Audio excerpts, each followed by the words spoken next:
উলঙ্গ হয়ে অজু করলে কি অজু হবে? সুন্নাহসম্মতভাবে অজু করে গোসল করলে নামাজ পড়ার জন্য কি আবার অজু করতে হবে? নামাজের সময় কোনো মহিলার হিজাব পরিহিতা অবস্থায় রুকু বা সিজদার সময় হাতের কাপড় সরে যায়, মাথার কাপড় দিক থেকে চুল বের হয়ে যায়, তাহলে নামাজ হবে কিনা? আমার মেজাজ সব সময় বিগড়ে থাকে, এটা থেকে পরিত্রাণের উপায় কি? প্রসূতি মা যে পোশাকে সন্তান জন্ম দেন, ওই পোশাক ধুয়ে পরবর্তীতে নামাজ আদায় করলে কি নামাজ হবে? টিকটিকি ও মাকড়সা মারা কি গুনাহের কাজ? প্রসাব করে টিস্যু করলে কি যথেষ্ট? ছেলেদের হাঁটুর উপর প্যান্ট বা লুঙ্গি উঠে গেলে কি অজু ভঙ্গ হবে? ফরজ সালাতের পরে 21 বার বিসমিল্লাহির রহমানির রহিম পড়া কতটুকু হাদিস সম্মত?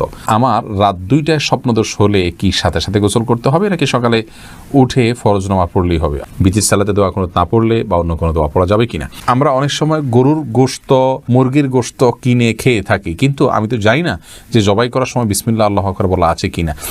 ইমরান এলাইস আপনি আইডি থেকে জানতে চেয়েছেন, আমার রাত 2টায় স্বপ্নদোষ হল। এমনি ইয়াসিন হাবিব জানতে চেয়েছেন, কিছু লোক স্বর্ণ এবং রূপা পানিতে ভিজিয়ে বাসায় ছিটায় এ উদ্দেশ্যে যেন তাদের ঘর পবিত্র থাকে, এই আকীদাটা কি সঠিক?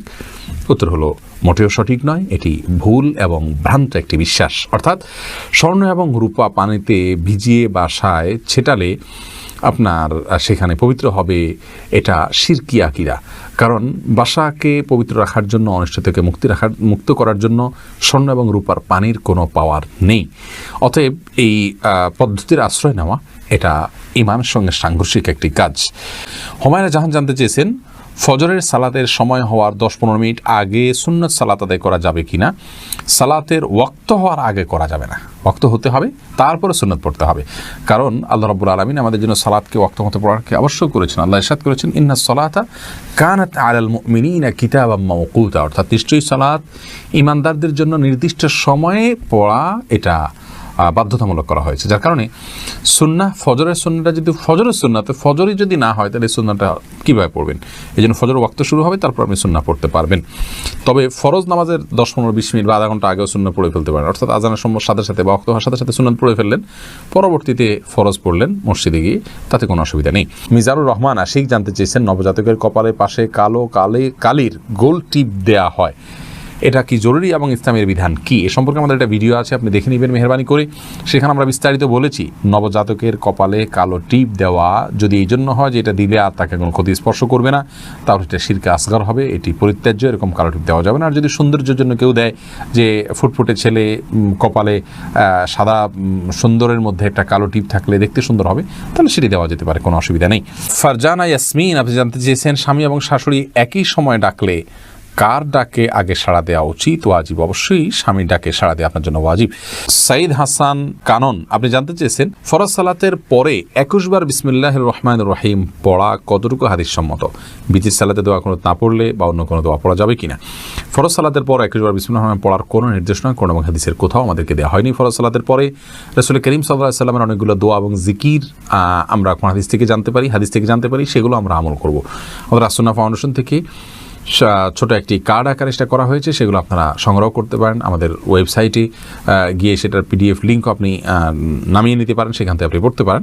তবে আউযুবিল্লাহ বিসমিল্লাহির রহমানির রহিম 21 বার পড়ার কথা হাদিসের কোথাও নির্দেশ দেওয়া হয়নি। আর রাসূল করিম সাল্লাল্লাহু আলাইহি ওয়াসাল্লাম বলেছেন, মান আহদাসা ফি আমরিনা হাযা মা লাইসা মিনহু ফাহুয়া রাদ। যে ব্যক্তি আমাদের দ্বীনের ভিতরে দ্বীনি কাজের মধ্যে যে ব্যক্তি নতুন কিছু করবে, সেটা প্রত্যাখ্যানযোগ্য।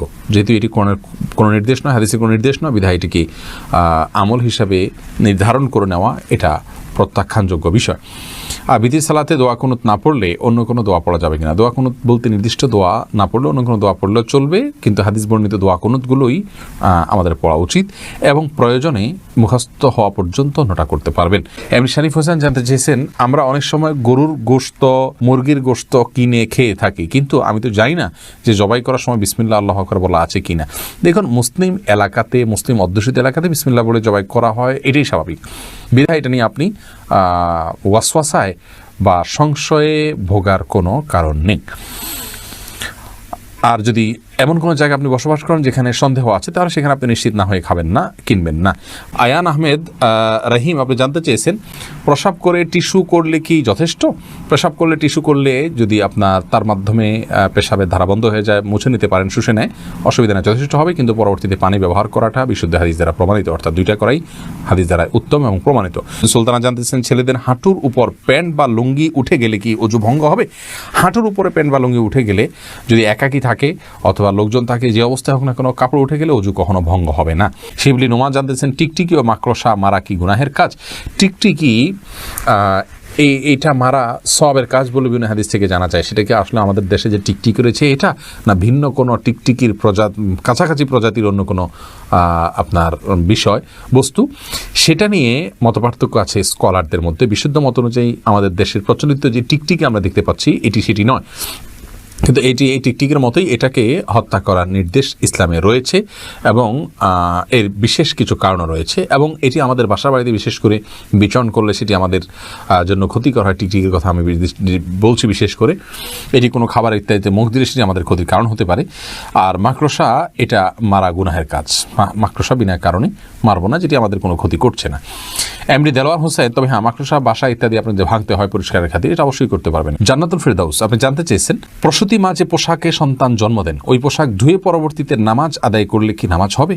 হ্যাঁ বোন, অবশ্যই নামাজ আদায় হয়ে যাবে। কারণ যে কোনো পোশাকে অপবিত্রতা লাগলে সেটা চিরকালের জন্য অপবিত্র হয়ে যায় না। সেটাকে আমরা যদি যথাযথ নিয়ম অনুযায়ী পরিচ্ছন্ন করে ফেলি, পবিত্র করে ফেলি, তাহলে ইনশাআল্লাহ সেটাকে আবার ব্যবহার করতে পারবো।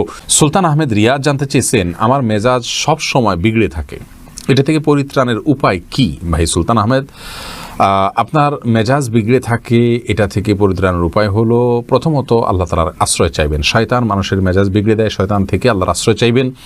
আউযু বিল্লাহি মিনাশ শাইতানির রাজিম এটা পড়বেন। যখন রাগ উঠবে এটা পড়বেন। দাঁড়ানো অবস্থায় রাগ উঠলে বসে যাবেন, বসা অবস্থায় রাগ উঠলে শুয়ে যাবেন, সম্ভব হলে অজু করে নেবেন। এগুলো মানুষের রাগকে প্রশমিত করতে সহায়তা করে।